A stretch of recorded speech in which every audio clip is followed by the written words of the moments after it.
And I want to bring in Nicole Parker, former FBI special agent and Fox News contributor now. Nicole, you were with me the last few seconds of the Faulkner Focus. Break down what we didn't get to that was so critical to you, because your first words out of that news conference were that it was just chock full of information. I did. I thought it was an outstanding press conference. And a few of the things that I noted, to me as an investigator, the number one thing is that they were able to recover a cell phone. A cell phone is a treasure trove of information as far as the text messages, who they were communicating with, who their contacts were, who they were calling, locating where that phone was leading up to this incident. You know, this is not a random attack. I can tell you this is more of like an assassination attempt. There was a pre-planned motive definitely here. Ooh. I don't know who the individual was. Was this a hitman? Was this someone who was disgruntled? But there is no coincidence here. This is a high-level executive in a very prestigious setting of New York City. And the individual, the CEO or the executive who was killed, he came from Minnesota. Who had access to his schedule? How many people knew where he was going to be? Was this conference online? Was it advertised? Was it on the internet? Who knew all of this information? Had he had an issue with someone, a disgruntled employee, a grievance, a personal relationship issue? All of this is going to be dealt through by law enforcement, both in Minnesota and in New York with the NYPD. So it's going to be a joint investigation because they are going to want to understand what is his history. Obviously, they're looking into his social media accounts, interviewing loved ones, family members, employees. But this is a all hands on deck issue.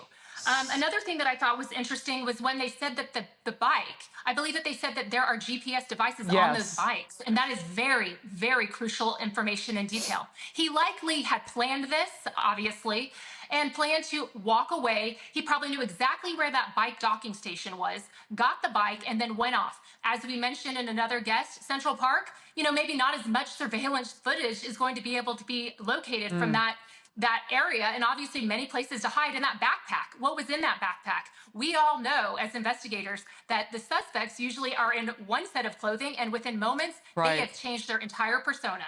And that's probably what was in that backpack. So he can now just roam around New York City. But again, NYPD is the best and the brightest, and this individual will be brought to justice, I have no doubt. Well, and roam around in a city where we just found out that we have 58,000 extra criminals on the ground here because we've let in so many illegals, and that was a number that popped less than 48 hours ago. And among them are some vicious, violent murderers. So not that that has anything to do with this case, except for this. That's extra footwork for NYPD.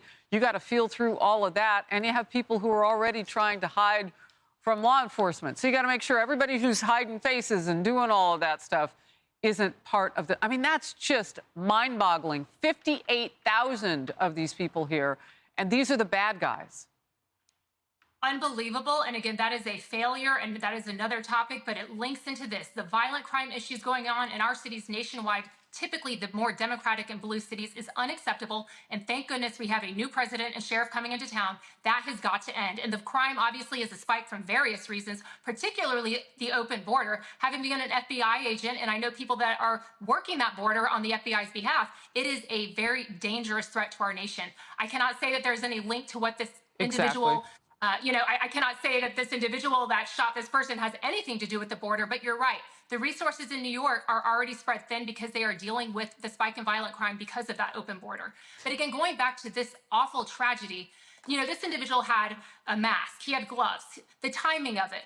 And in looking into everything, piecing together the CCTV, that hotel is going to go back and see, was there anyone casing this hotel prior to this incident? Was there anyone kind of lurking around before? They're going to be pulling all the video footage for that location and areas around that location to see if anyone was seen casing that hotel. And again, this individual is from Minnesota. He's not a resident of New York.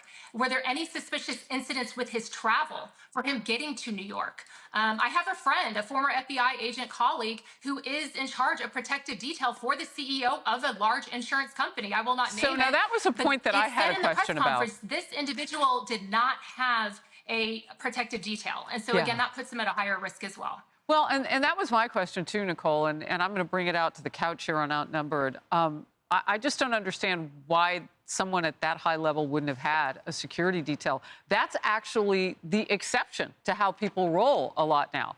I mean, they roll deep with lots of people around them protecting them. CEOs of companies that we've never heard of, let alone UnitedHealthcare. All right, I'm going to let you go for now. We'll bring you back as this news develops. Thank you.